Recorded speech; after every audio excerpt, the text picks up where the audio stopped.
So now I have this nice pile of gel printed papers, and I think most of these are found papers, newspaper.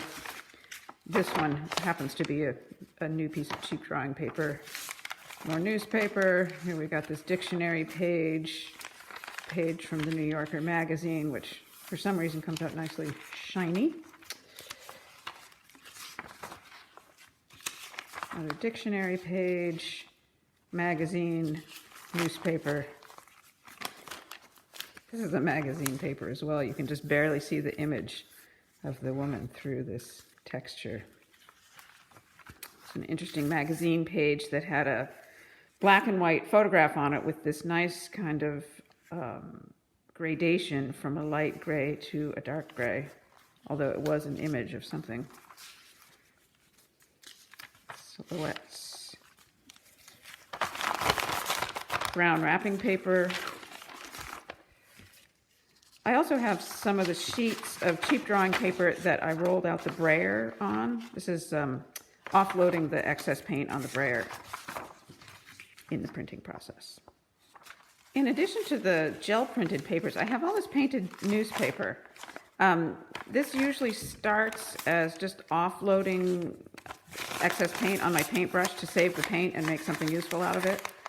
And I noticed that you can control whether you have just opaque paint or if you can see the type through the paint. Add a little matte medium or glazing medium, and even if it's an opaque paint, you can still see something through it. And then while I was printing magazine papers, I also tore out some pieces that really had great color just on their own without any alteration. So I have these book pages, newspaper, more pages from this dictionary, some brown wrapping paper, and so forth. So how do I make a collage? Do I just pick out, say, the prettiest papers, the ones I like best? These are some of my favorites.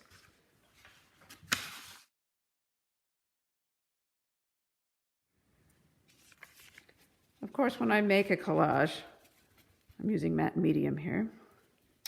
I don't actually lay it all out and then put it back together exactly. I just sometimes look at the materials together and then just start working with them. So that looks very similar to that. That even looks more similar. I noticed that because to me, that's similarity and difference is pretty crucial to the visual image. I think it's what our eyes pick up subconsciously. And with practice, consciously. Okay, now I've counted so far 3 cat hairs in this. One thing about the new studio was that the cats have access until I put a door between the studio and the house. I'm going to keep that type for now. Page 68, The New Yorker, November 12th, 2018. If I put it here, then this bit extends as part of that element because, again, they are the same. Very close, anyways. If I put it here, it will read as a distinct element here, distinct element here. And that's not good or bad. I can do either one. But I'm just noticing that and then making a decision. This book page is showing a little tendency to wrinkle, as magazine paper will too. So spreading this out while the matte medium is really wet and using plenty of matte medium. Still, it's probably going to wrinkle a little bit. This blue piece I cut out, leaving that margin, and now I'm thinking if I cover up some of this magenta, then that very bright area becomes much smaller. And that might be kind of interesting. The other thing is this line can continue the line between the book page and the rest of the collage. Another thing I noticed, I just happened to cut this in a bit of a curve, and I could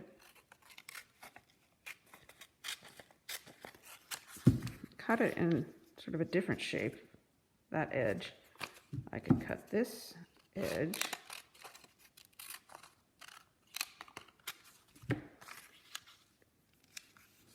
I don't know what that does, but it does make it different.